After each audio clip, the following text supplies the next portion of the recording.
back to the channel. My name is Jason.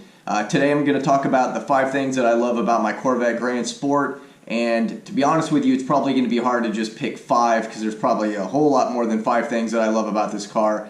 But anyway, I'm going to try to limit it to 5, maybe a little bit more.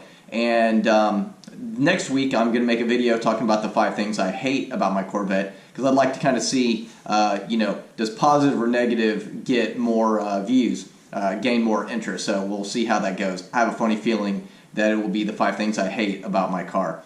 So we'll see. And anyway, hope everybody has a great day. Hope you enjoy this video. Thanks so much. Cold start this morning.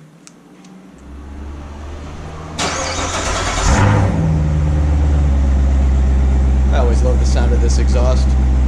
I still want a Corsa or something other, but even for stock, not bad.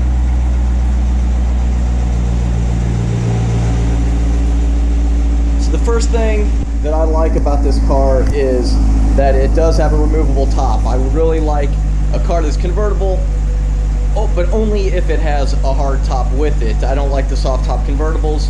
And the thing I like about the Corvette is it does come with the removable top, the Targa top. So real quick, I'm going to show you guys how this top is removed.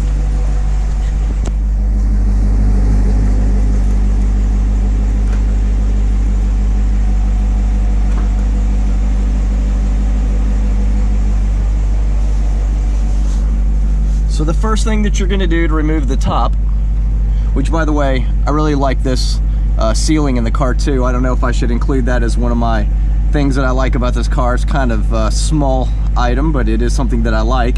I do like the diamond stitching. But anyway, to take off the roof, you just pull down on these 2 levers right here. Make sure they both pump. And then push this button here, like that.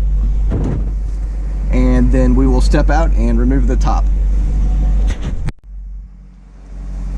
However, before we do take the top off, I am going to show you how it goes. It does stow in the back, which is also something that's nice because you can take it with you. So pop it like that,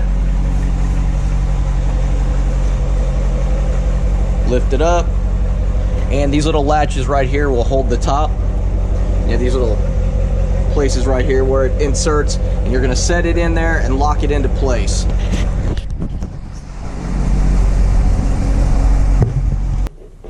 So the next step is to take the top from here and bring it to stow it in the back. And the great thing about it is the top weighs like 12, 13 pounds. Being that it's made of carbon fiber, it's pretty light.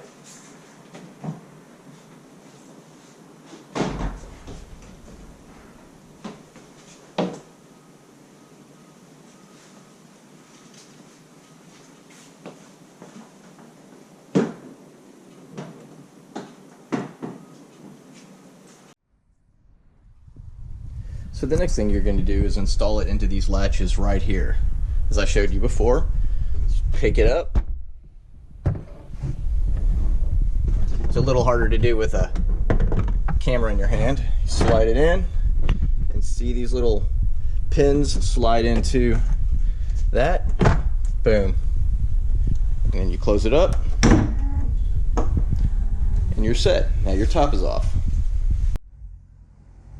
So another thing this car has that I find to be very, very useful when pulling it into my garage is it has a front camera. And I really like the front facing camera. So you go home and then you can click on your camera. Well, as you know, all cars, I'm gonna go ahead and reverse this real quick. They all have your reverse cameras, that's pretty standard. And then it will go to front facing cameras as you're pulling up.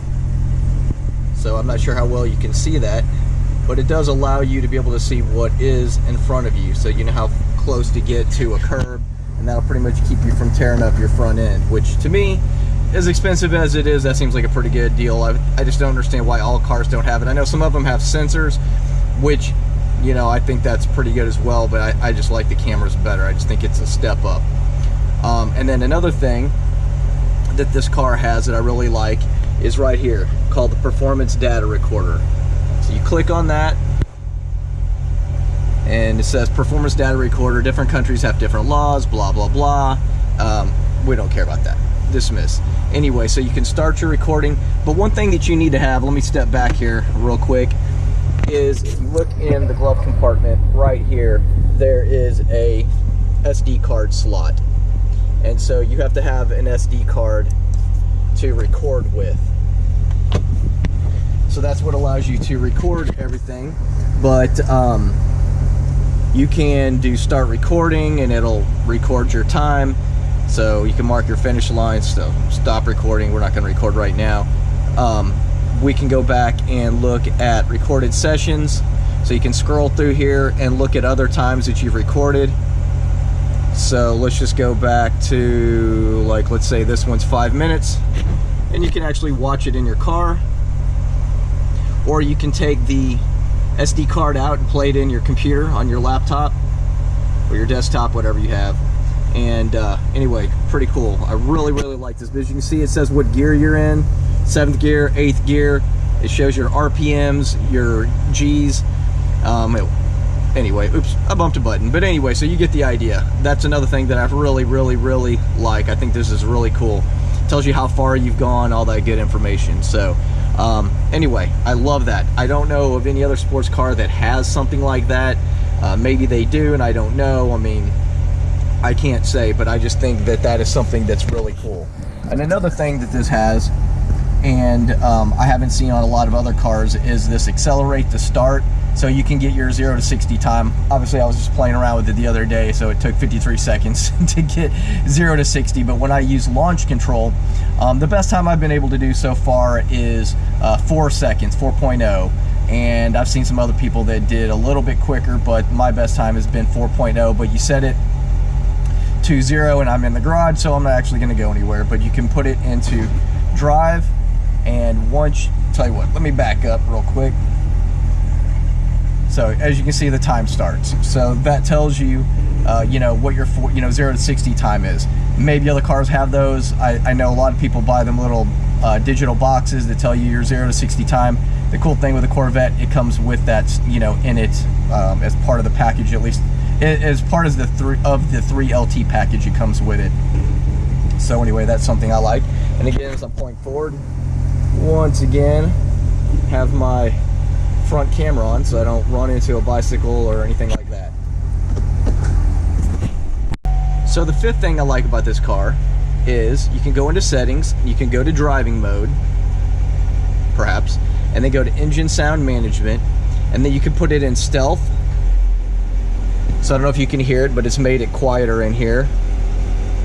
And you go to touring mode, which sounds about the same as stealth, and then you can go into sport. So the baffles are opened, it's a little bit louder. And you can scroll down to track mode. Put the car back in track anyway, but anyway, about the same as sport. But what I really like about this is you can keep it in track mode all the time. So you can have it with the baffles open, so that it's as loud as possible, but still be driving in, if you wanted to, in eco mode, touring mode, wet mode, whatever the case. So that even though you're in eco mode, it still has the same sound. To me, that's really cool, because honestly, I didn't buy this car for it to be quiet. I really don't drive in eco mode a lot, but it's nice if I'm on a trip or, you know, going a little further and I'm not really worried about my, you know, speed or whatever. I want to keep my mileage down, that I can, but I can still have the car be loud. So I just think that's one of the coolest things on here, and I don't know personally of any other sports cars that do that. So anyway, I guess we'll maybe take it out for a quick drive for a couple of minutes, and anyway, I hope you enjoy that. Thanks so much. So I'm going to do an addendum. There is one actually thing I wanted to add that I think is actually pretty cool about this car, is you have a nice screen right here, and that's all well and good, but there's not a ton of storage. You have this tiny little opening here. You do have a glove box, which will hold a little bit, and of course you have a fairly good sized, you know, trunk area. However, up here there's just not a ton of space. However, boom, hidden space, nice hidden compartment. and it even has a USB port inside there. But anyway, I think that's pretty cool. One additional feature that I like, our Camaro does not have that. Has the same screen, but it doesn't have the hidden compartment. So I guess it's actually 6 things. So when you're putting the top back in, you've got to make sure you get those pins that I showed you before right there into these little slots, these little holes right there. And that's how you lose the whole top. So let's just set you back.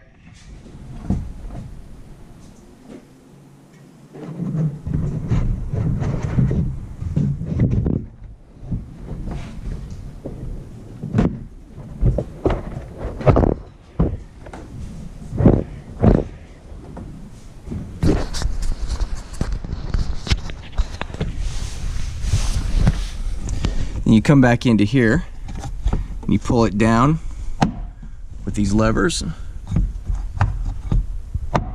So it pulls that part back down, and then you have to latch this one back. Hear that click into place.